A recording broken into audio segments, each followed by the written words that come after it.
మాధవి గారు.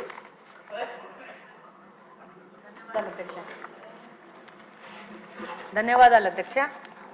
అధ్యక్ష, గతంలో మనం చూసేవాళ్ళం సంఘ విద్రోహ శక్తులు అంటే ఏదో బయటి దేశాల నుంచి వచ్చి ఇక్కడ టెర్రరిస్ట్ యాక్టివిటీస్ చేసి ఇక్కడ యొక్క శాశ్వత వాతావరణాన్ని మన భారతదేశం వాతావరణాన్ని డిస్టర్బ్ చేయడానికి చేసే వాళ్ళని తీవ్రవాదులు అనేవాళ్ళము, సంఘ విద్రోహ శక్తులు అనేవాళ్ళము. కానీ 2019వ సంవత్సరం నుంచి దీని అర్థం మారిపోయింది. గత పాలకులు గాంజా అనే మత్తు పదార్థాన్ని రాష్ట్రం మొత్తం తీసుకొచ్చి ప్రజల మీద దాడులు అనేది పెరిగిపోయాయి.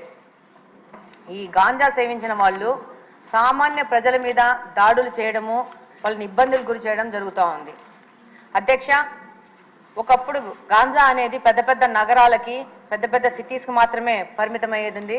ఆ సిటీస్లోనే పబ్బులలో, రెస్టారెంట్లో అవైలబుల్ ఉంది. ఇప్పుడు గాంజా అనేది చిన్న మండల స్థాయికి, గ్రామ స్థాయికి చేరుకోవడం జరిగింది. ఇప్పుడు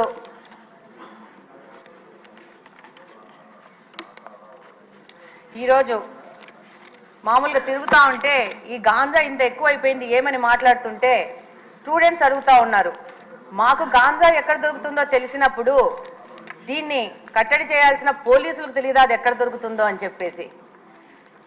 ఎంతోమంది స్టూడెంట్స్ కలిసినప్పుడు ఎలక్షన్ క్యాంపెయినింగ్లో ప్రశ్నించడం జరిగింది. అలాగనే అధ్యక్ష, ఎన్నికల ముందు కానీ ఇప్పుడు ఎన్నికల తర్వాత కానీ ఈరోజు గ్రీవెన్సెస్ కోసం మన దగ్గరకు వచ్చిన దాంట్లో దాదాపు 30-40% ఈ గాంజా మీద ఎఫెక్ట్ అయిన వాళ్లే వస్తూ ఉన్నారు. ఎలాంటి సమస్యలు అంటే మనకు సభ దృష్టికి తీసుకొస్తే ఇది ఒక తమాషా వ్యవహారం ఉంటుంది. పిల్లాడు గాంజాకి అడిక్ట్ అయ్యాడని చెప్పేసి దాంట్లో నుంచి బయటికి తీసుకురావడానికి ఏవో మాయలు మంత్రాలు అని చెప్పేసి ఎవరో సాముల్ని మీద ఆధారపడి వాళ్ళు వచ్చి వాళ్ళ ఇంట్లో ఉన్న బంగారం అంతా చూసి వీడు గాంజా మీద ఎఫెక్ట్ అవుతున్నాడు ఈ అబ్బాయి అని చెప్తే వాళ్ళు ఆ బంగారంతా దొంగతనం చేసుకుని వెళ్ళిపోతే ఆ కేసు ఇప్పటికీ కడపలో 2 టౌన్ పోలీస్ స్టేషన్లో FIR రిజిస్టర్ అయ్యింది. నిన్న 1 వీక్ బ్యాక్ కూడా సదరు మహిళ వచ్చి నాది ఏదో సమస్య తీర్చండి అని చెప్పింది. అంటే దాదాపు సామాన్య ప్రజలు ఈ గాంజా వల్ల ఎంత ఎఫెక్ట్ అయ్యారంటే అసలు ఈ 5 సంవత్సరాల్లో మిగతా సమస్యలు ఒక ఎత్తు అయితే గాంజా సమస్య అనేది ఇంకొక పెద్ద ఎత్తుకు చేరుకోయింది. అలాగనే అధ్యక్ష, ఈ గాంజా సేవించిన వాళ్ళు సామాన్య ప్రజల మీద షార్ప్ ఆబ్జెక్ట్స్, ఇందాక హోమ్ మినిస్టర్ గారు అన్నట్టు బ్లేడ్ బ్యాచ్ అంటారు, వాళ్ళు అది బ్లేడో షార్ప్ ఆబ్జెక్టో చిన్న నైఫ్లో తెలియదు కానీ ఆ గాంజా మత్తులో వాళ్ళకు అంతకు ముందు వాళ్ళతో ఏదైనా గొడవలు జరిగినా కానీ ఏమి జరిగినా కానీ ఏ విధమైన ప్రొవొకేషన్ లేకున్నా కూడా వాళ్ళని అటాక్ చేయడము, వాళ్ళ మీద దాడులు చేయడము, దాదాపు వాళ్ళకి ప్రాణం మీద ప్రమాదం వచ్చే లాగా దాడులు చేస్తూ ఉన్నారు. రంజాన్ మాసంలో కడప నియోజకవర్గంలో ఒక మసీదు నుంచి రాత్రి 11 గంటలకి నమాజు చేసుకొని బయటికి వస్తుంటే వచ్చిన పిల్లోడిని అసలు without any notice sharp object తీసుకొని కొయ్యడం జరిగింది. అబ్బాయికి దాదాపు రిప్స్లో దాదాపు 3-4 ఇంచెస్ లోపలికి వెళ్ళి హైదరాబాద్ అపోలోకి తీసుకొచ్చి దాదాపు 20 రోజులు పెట్టి దాదాపు 5-6 లక్షలు ఖర్చు అయిందని కూడా చెప్పారు. చెప్తున్నాను.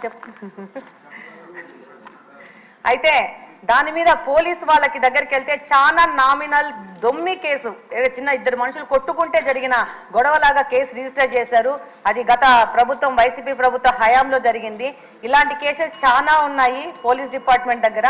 వాటన్నిటిని కూడా మళ్ళీ చెక్ చేసేసి వాటిని సరైన FIR రిజిస్టర్ చేసి వాళ్ళకి న్యాయం చేయాలని కోరుకుంటున్నాను. అలాగనే ఈ గాంజా మీద ఒక స్పెషల్ టాస్క్ ఫోర్స్ ఏర్పాటు చేసి ప్రత్యేకంగా మీకు అవసరం ఉంటే నాకంత తెలియదు కాబట్టి స్పెషల్గా రిక్రూట్ చేసుకునైనా కూడా దీని మీద ముందుకు పోవాల్సిన అవసరం ఎంతగానో ఉంది. లేకపోతే సమాజం మొత్తము పాడైపోయే ప్రమాదం ఉంది. ధన్యవాదాలు అధ్యక్ష.